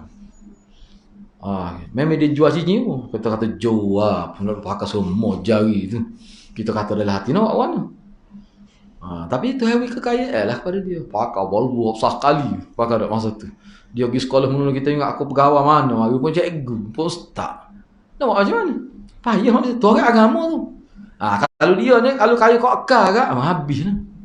Bahaya, na'udzubillah min dzalik. Kadang orang agama kena begitu. Nak buat macam mana? Ni. Kalau zaman dulu tu, dia gini sebab tali busa, sebab dia panah ni, dia sangat dekat dengan orang Arab. Sebab hak itulah dia guna untuk buru binatang, untuk keselamatan dia hak tu. Jadi, kadang-kadang payah nak putus. Bila putus ataupun dia tengok sudah usang dah, dia buat, dia tak tahu saja tu. Macam dia nak tabarruk lah kira-kiranya. Nak ambil berkat daripada tali busa tu. Tu kan. Ingat tak cerita, cuba baca buku tokoh ulama Kelantan, dia keluar majlis agama Islam tu kan. Ada ke salah seorang ulama tu hak dia rebuh serban tu guru dia. Nak cerita dia baca dah tu. Saya baca dah. Tak malas sebut nama dia. Tengok sedikit situ. Dia ni benar mengaji. Tengok katanya 30 tahun lebih mengaji. Tak dia nak baca kitab lagi. Siapa dia nak terjun sungai, nak bunuh diri. Dia pegang sains dia. Saya dia ingat apa dah sains dia ada tu. Kalau tak ada orang tak buat gitu. Cerdik juga dia pun. Mengaji lama dia cerdik. Dia tahu dah mesti buat ni mari sekat dia ni. Kalau nak bunuh sungguh, dia sehari tanya tak ada orang. Tak apalah. Tu sangka buruk tu, betul tak? Lepas tu dia nak dia dah subah tu guru dia rebuh minum air. Dia rebuh subah tu. Ini bukan kaedah ni. Bukan formula ni. Yang dia buat gitu. Lepas tu pelik. Cerita dia bukan hadis cerita. Bahaya belakang ni. Dia pun minum air. Lepas tu masuk dalam kelas tu guru tanya boleh jawab. Kejut habis orang. Sekali saja hidup tak aja boleh jawab. Lepas tu orang tanya, "Bak nampak perubahan mendadak lah." Orang tanya dia. Dia sebut waktu. Lepas tu dia pergi minta maaf tok guru dia sebab dia ambil subah pun dia tak ayat. Dia pergi minta maaf. Tok guru kata jangan bawa begitu. Bahaya tu. Tak tahulah. Tapi tak ada orang ikut tu. Kalau tidak tak lekat kain tok guru. Jadi apa saya nak ayatnya bahawa kalau Islam tu dia tak terima tu. Baiklah kita kata gini dah. Sebenarnya bagi seorang pelajar sedih dia tu baca tak ingat, hafadah pun lupa. Stres luar biasa tu kalau seorang yang minat pada ilmu tiba-tiba tak ada keupayaan. Boleh jadi stres macam-macam boleh berlaku tu. Kita kena ingat kita belajar ni wajib. Pencapaian itu tidak ditekankan. Tidak kata jadi satu bebannya di hadapan. Mu belajar tapi tak pandai. Kismu tak pandai tu maka kamu diseksa. Tak ada. Belajar tu dituntut agama. Lepas tu jadi pandai ke tak pandai tu bukan tuntutan. Tidak dikira taklif tu. Pandai tak pandai itu bukan urusan kita. Sebab tu kalau tak pandai tak apa. Tapi belajar tu lah bersungguh. Setara mana kita bersungguh belajar. Ikut keadaan orang berjaya tu. Walaupun adalah tip-tip lain. Sebab akal manusia ni kalau mengikut ulama. Sebenarnya kalau Allah. Betul lah. Dia akal manusia memang Allah buat daripada asal lagi tidak sama. Dan ulama kata tak mungkin Allah buat akal manusia ni sama. Tak mungkin. Jadi hak duk makan.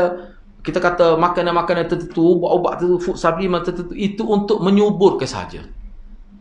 Nak upgrade sedikit. Boleh ada lah. Kadang-kadang setengah orang itu berjaya kerana memang dia pun cerdik asalnya. Cuma sebab tidak kena cara asuhan. Itu dari sudut tu. Sebab tu dalam agama kita hak penting ke dia? Usaha mengikut syar'i. Sebab tu Imam Bukhari sebut terang. Iman ni amalan. Terang dia mati situ. Islam imannya adalah amalan. Hak kita buat tu. Sebab tu sahabat Nabi kalau orang tanya kita, sahabat Nabi ni alim setara mana? Orang tanya kita, alim setara mana? Ya, kita tanya dia pula lah. Kita tanya dia, apa dia tanya gitu tu? Dalam siapa dia tinggi, siapa darjat dia kata ke kuntu khairamah. Setara mana intelektual sahabat tak ada. Sahabat ni sepuh kita. Hak cerdik-cerdik lah. Hak bodoh tu tak bodoh. Sahabat minta maaf kita guna bahasa. Memang sungguh pun. Tapi apa lebih tu? Amal. Sebab tu bapak tak boleh tekan nak buat amal ni. Amal.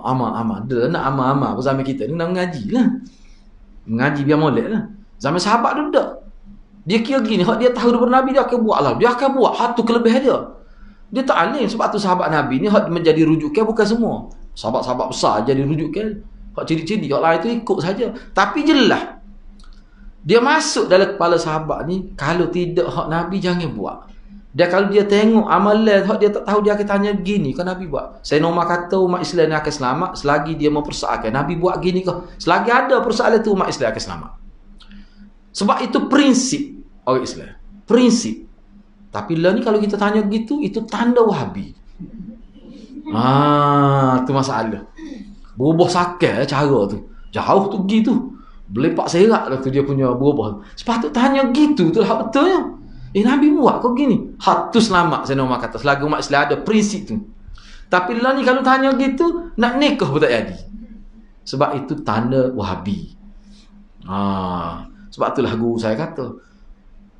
Jadi sekarang ni pihak-pihak ahli sunnah yang berdaftar ni, dia seolah-olah sekarang dia semakin nak mengiyakan kebenaran Wahabi. Sebab apa-apa yang menepati sunnah, itulah Wahabi. Silap-silap ke bulan tokar pula. Ahli sunnah jadi tak betul pula sikit lagi.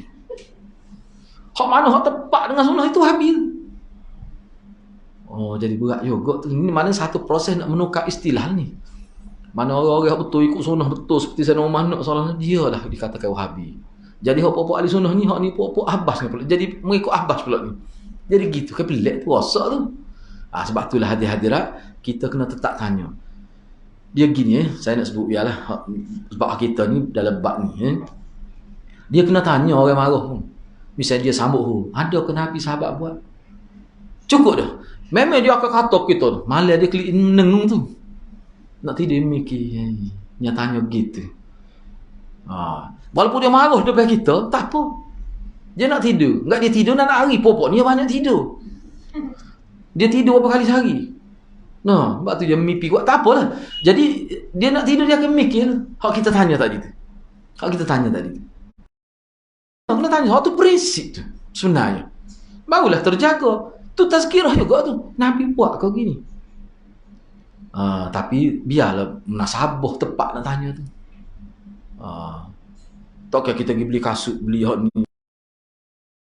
Nabi buat kau gini ni, beli kasut ni. Jangan tanya gitu. Benda-benda gitu kita kena faham lah. Ni dalam bab agama. Nabi buat ke tak gini? Siapa sambut besar ketemu, sambut hari hul, hari kematian. Sebelum ni maulid je. Kita Nabi buat ke? Cukup dah. Tak usah kecap banyak, tak usah urah banyak. Allah nak kata gari lagi, esok tanya pula. Kita kena tanya. Supaya atas satu mesej dalam diri manusia supaya nak buat apa-apa ni kena rujuk sana. Rujuk pada Rasul, rujuk pada sahabat. Sebab sahabat ni dia merupakan satu generasi yang diiktiraf oleh Quran dan hadis sebagai umat yang benar-benar mengikut Nabi. Sehingga Nabi iktiraf, "Alaikum bisunnati wa sunnatil khulafa'ir rasyidin al-mahdi. Addu 'alaiha bil." Awal hadis tu Nabi kata sataftariku ummati ala 73 firqah kan, kulluhum finna illa wahidah. Tu. Maknanya hadis-hadis umpama itu sebagai peringatan kepada kita. Jadi kena berhati-hatilah. Hak ni hak kita bincang di peringkat awal, selepas ni kita bincang perkara lain pula, tapi dalam bab akidah juga. Baik. Jadi agak-agak kalau tempat kita ni apa dia kita tu. Tak ni azimat ni. Nak pergi sekolah misalnya, anak nak puasa. Ke wagi mau tu mau pensel tu. Banyak berlaku gitu. Raba, pembaris, ni yo lagi. Tok mau tulis ni patut dia balut. Nak tulis payah ni. Dia tulis di kertas dia balut, patut dia itu pula dengan saltik tu. Saya pernah jumpa kita jaga puasa budak-budak tengok ni dia tulis. Kata ni beli lagu ni dah kepeng. Dak dia kata ayah lagi rumah ustaz, dia panggil ustaz. Ustaz baca gini. Tengok apa. Patut kita tak fikir ke kesal pada anak tu kat mari yakin ke apa ni habis raba, pembaris, pakai gorek pun itu lagi. Gorek kalau kata dia buh tasdik pada ji tu. Baru jadi dia jadi fa'il tu kalau buh tasdik tu kaedah yang tak ada bahasa Arab tu. Asal kalimah tu itu dia tak tasdik, dia awal dia syarat pada fa'il. Cuba bayangkan anak mikir lagu mana. Dia rasa sedar hati tu. Oh mesti dah lulus ya tu. Tulis jadi betul. Cuba bayangkanlah. Daripada kecil lagi kita didik anak gitu. Lepas tu lagu mana anak membesar dalam keadaan bergantung. Itulah bahaya tu. Itu dari dari segi akidah tak betul gitu. Lepas tu nak masuk dawai tu kat azai pula. Ketua ni azai pula. Baik, aduh main baik guna mikrofon. Tengok tu. Bahaya hadirat orang kita ni. Nak masuk kuasa azan. Sekali lagi nak beranak punya azan. Terah kalau biar apa ni. Muka ada dah tu ayah dia masuk lebih kubur dia azan. Ada ustaz kita lagi, bukan ustaz kita ni, ustaz lain. Dia buat kerja lagu tu. Ada orang marah dia buat apa? Ikut aku ayah aku. Tu dalil dia. Alasan dia. Ayahmu tak ikutmu. Tu ustaz tu. Kalau tanya saya sepatut dia kena kubur sekali tu dengan ayah dia tu. Tak ada faedah untuk masyarakat tu. Ustaz gitu. Tak dengar kata pula tu. Orang pergi jumpa dia acak kali dah. Saya pergi jumpa anak murid dia, anak murid ustaz ni. Masa tu anak murid tak nikah lagi. Gambar. Saya pergi tu dia letak gambar. Kita pergi rumah dia letak gambar depan kita. Gambar Habib Omar.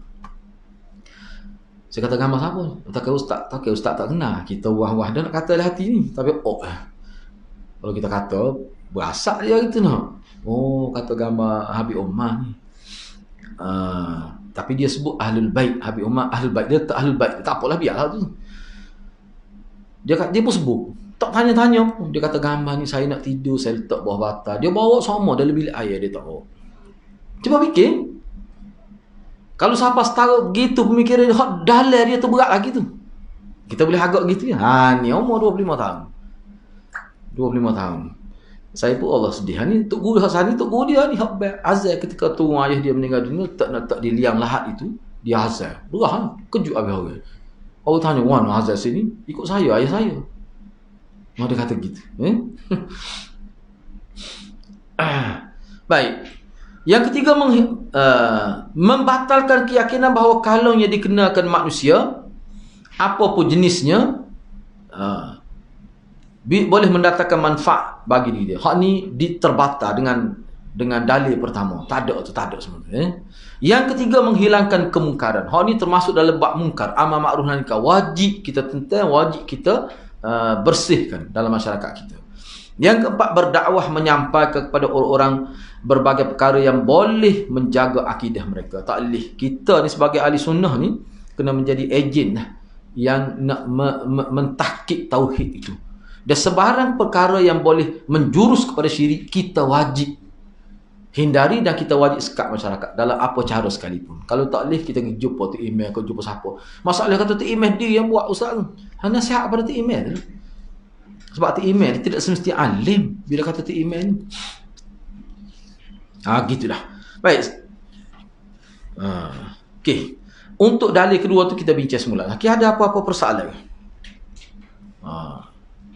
Dia lepas tu lah bab yang kedua ni sebenarnya dia bincang sikit berkenaan ruqyah tu lagu mana ni. Kalau nak ambil pun boleh ni, kita ambil lah sikit ni, sikit dah ambil lah.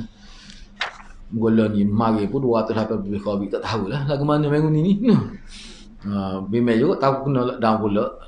Tu banyak sekat dia punya program. Kita ambil lalu lah. Cuba tengok hak nombor 2. Tulis situ ya, dalil yang kedua. Ibnu Mas'ud radhiyallahu anhu berkata, dia kata aku dengar Rasulullah bersabda, "Innar ruqa wat tama'im wat tiwalah syirkun." Sesungguhnya jampi, ruqa ni jampi lah terjemah dia. Tamimah, azimat, tiwalah.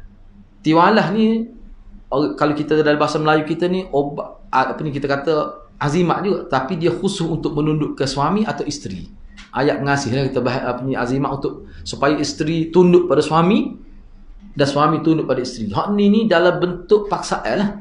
Bila kena hak tu jadi dia boleh dikontrol suami dia. Dengan maksud tu dia panggil tiwalah. Saya cek dalam telefon tadi nak tengok tiwalah ni dari sudut bahasa Arab lah. Dari sudut bahasa Arab.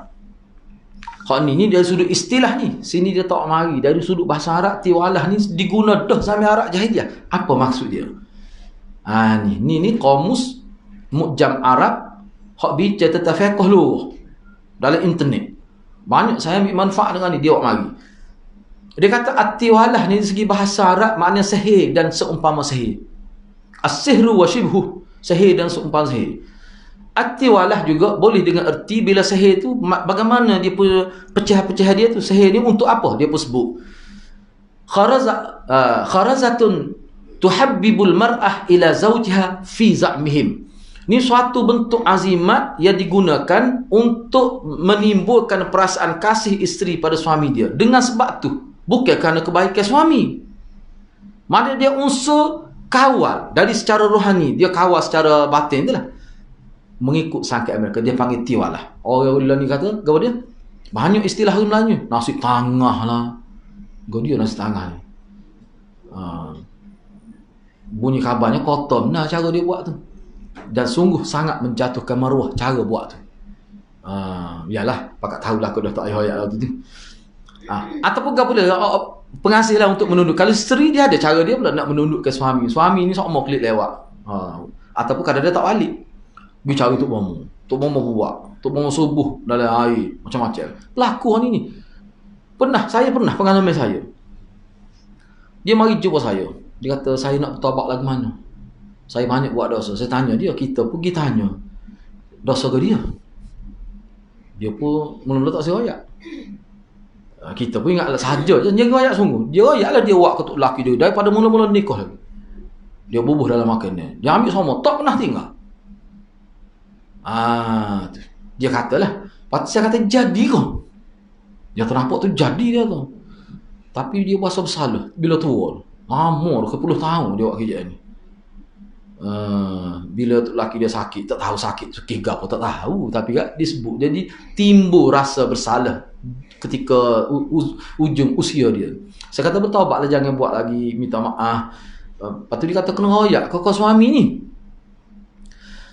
Saya kata kalau moleknya royak lah, buat molek.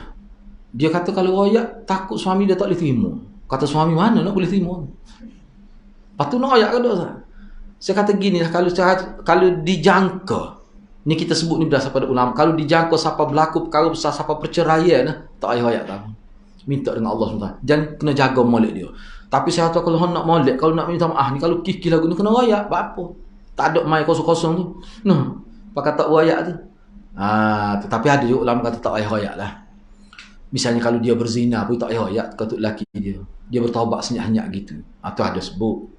Begitu juga kalau nak nikah dalam kitab Fiqh Syafi'i pada sebut dia ni pernah melakukan zina dah. Dia tak perlu ayat kepada bakal suami dia. Semoga dia bertaubat dah. Tidak wajib ayat. Dia ayat boleh, harus saja. Lepas tu dia kena tanggung diri risiko tu. Tak ayat pun tak apa dalam kitab Fiqh. Ni panjang cerita lah. Dulu masa saya belajar Maulana bincang juga kalau ni setara mana kedudukan tu. Tak kira kata sebelum saya nikah awak 2-3 orang dah tu nak. Kalau dia ayat gitu hadir-hadir tu laki dia kata, saya dia ingat 25. No. Kalau patut laki tak apa saya parut lagi ni tu. Nah, dia maknanya kalau benda-benda gitu dia panjang cerita tu kalau kita nak bincang tu dulu. Jadi nak ayatnya Islam ni sebab dia kesalahan. Dia kini asasnya Islam ni dia tidak hukum seseorang sampai mati. Bila dia bertaubat tak boleh dah. Itulah jadi timbul masalah anak zina, nak letak nama siapa, kadang-kadang tak boleh letak nama ayah dia gini, berlaku khilaf, nak jaga itulah. Kalau tidak anak jadi mangsa sampai mati. Anak perempuan tapi tak ada benti senyap kosong gitu ya. Orang tengok tahu dah ni anak zina. Jadi aku ajari Islam gitu. Padahal dia tak ada salah apa pun. Hak mak ibu bapa dia salah, tak ada apa-apa. Orang tak kenal pun sebagai penzina satu tapi anak orang kenal sampai mati. Patut adik-adik dia semua nama bank lain, dia bank lain. Abdullah dia seorang. Hak lain semua nama lain, bank lain. Gak bila besar ke mana ni? Kau ayah nama dua. Akan terdelah identiti dia. Hak salahnya apa dia? Ibu bapa dia. Tak ada ajaran Islam jenis-jenis gitu. Tak ada. Islam tidak gitu. Kalau ada gitu tu, itu istiak ulama dan istiak tu tak boleh nak pakar tu. Tak sesuai. Tu agama.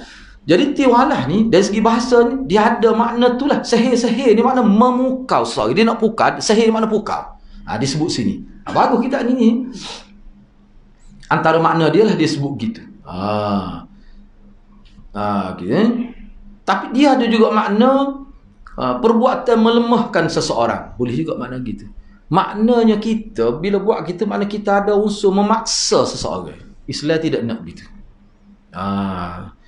Tu tiwalah maksud dia. Baik. Ar-ruqa, jamak daripada ruqyah. Ruqyah ni mufrad dia. Ruqa ni jamak. Iaitu bacaan-bacaan ni dari segi istilah ni. Bacaan-bacaan atau jampi-jampi yang dibaca kepada orang sakit. Ruqyah yang terlarang. Ni. Ni lah. Ruqyah. Sebut molek lah kita. Kalau nama tu Ruqayyah. Ni orang kita ada beruqyah. Ruqyah ni lah. Dia pun hanut nama Ruqyah. Kalau hanut Nabi Ruqayyah tu betul. Ni Ruqyah ni macam jampi. Dia pun hanut dia nama jampi. Sebab tu kalau orang Arab dengar Garipal, tu parut lagi. Siti Ruqyah bin Kahin.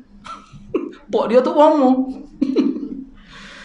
Tu parut. Orang kita ni bahaya kadang-kadang dia. Dan Nazni, ada nama Nazni. Nazni, Zana Yazni. Okey? Tu parut belakang tu kalau pergi Mekah tu kan. Nama apa? Mas Muk? Nazni, ya Syekh. Dia tu. Orang kata, bengong bapak ni. Ni kesal COVID ke mana? Dia kata tu. Parut pula dia. Tu pada na'udzubillah. Sebab tu saya suruh perempuan saya kata kena pergi tukar. Saya suruh dia tukar nama tu. Siapa beraya putih mata dia bila saya sebut nama dia tu? Awak tahu apa nama awak ni? Dia nikah dah ni. Boleh anak seorang. Teruknya dia kata. Kata mujur awak tak ngaji kalah harap. Ngaji kalah menengah. Ni boleh nak tukar nama dia. Ni mudah boleh dah. Ambil surat pengesahan. Sokongan daripada Jabatan Agama Islam. Mudah. Pergi ke Jabatan Pendas. Boleh proses. Ada nama tu. Dia nama Putra Ronaldinho nama anak dia. Main-main. Orang kita ni dia kena angin molek. Minat dak bola tu. Buat tu nama anak dia. Pergi sekolah. Malu lah anak ni. Duk kerja ayah suruh tukar nama ni. Dia mari jumpa saya. So kata mana parut ni. Dia dulu main muzik dulu. Dia orang muzik dulu. Tukar.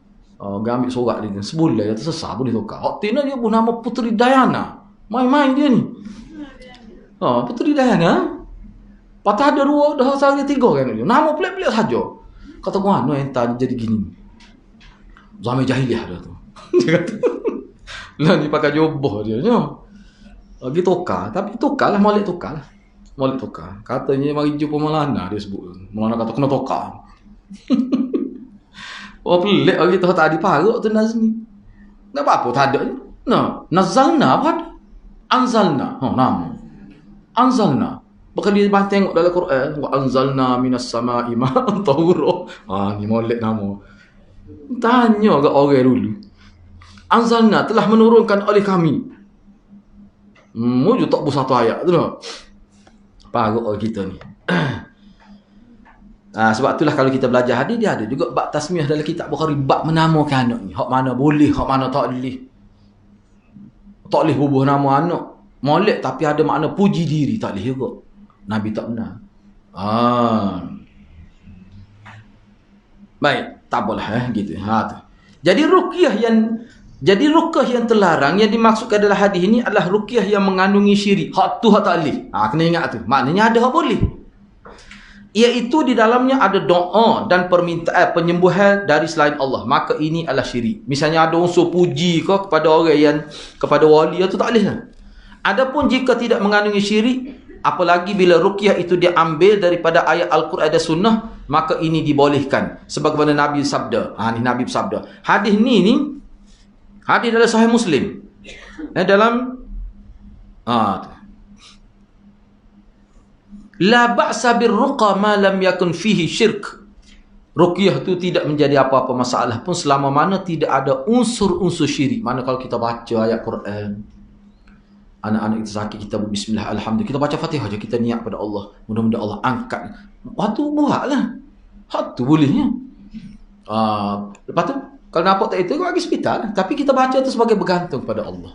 Tu tak apa semua ulama kata boleh. Ruqyah jenis itulah. Ruqyah jenis itu. Kemudian seterusnya tu kita bincang minggu hadapan lah. Ni panjang juga ni kalau nak bincang ni. Dia sebenarnya kena belilah buku-buku, asalnya dalam atas meja kita ni pada buku Profesor Basri yang satu lihat berkait dengan ni, amalia khurafat di alam Melayu ni pun.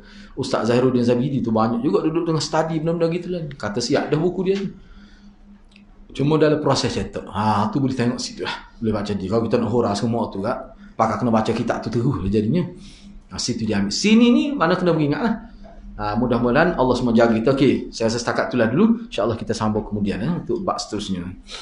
Ada soalan? Boleh tanya? Okey, kalau ada apa-apa soalan boleh. Sebelum tu ni pesan daripada Cikgu Nasir ni. Dia jual saya nak. Dia punya ni kompilasi kertas kerja seminar 2019 anjuran Jabatan Hak Ehwal Agama Islam. Ni terbaru ni. Dalam 23 hingga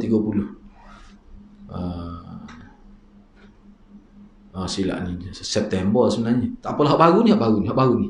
Buat di hotel pun ni, hotel HLE, hotel Tunjung ni. Ni bagus ni, kertas hijau ni. Rasanya dia kata ada.